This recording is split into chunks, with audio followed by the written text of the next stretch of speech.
A man was beaten by the police in the street. He just stared at them coldly. Then he took out his ID. However, the police not only didn't look at it, but also wanted to detain him. Then the police took out their batons and swung at the man, but the man managed to dodge every time. It wasn't until the police drew their guns that the man stopped resisting. Soon, Matthew was locked in a cell. The police captain took out a stun gun. Matthew was shocked all over, but he still held on. He rammed into the captain with his head.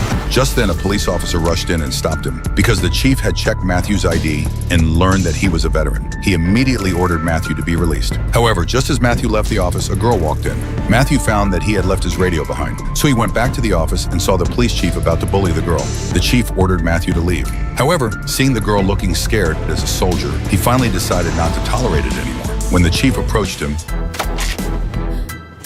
Matthew knocked the chief unconscious. Then he picked up an ashtray, unplugged the phone line, and walked out of the office with the girl. A police officer was about to enter the chief's room. Matthew took out the ashtray and knocked him unconscious before the officer could react. Then he wrapped the phone line around his hand and walked into the hall.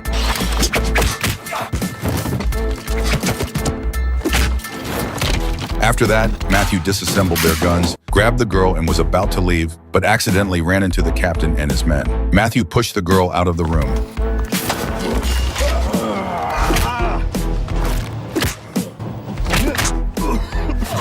Matthew knocked down the three of them, then took out the bullets from the pistol and walked out. Another police officer came outside. He took out his baton. Matthew protected the girl behind him. The officer rushed forward.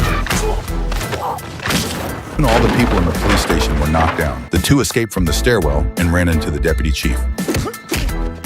The police officers on the stairs quickly rushed over to help, but they were beaten even worse one by one. Matthew took the girl and escaped from the police station. The policemen outside didn't know what had happened. Matthew asked them for a cigarette and then calmly left with the girl.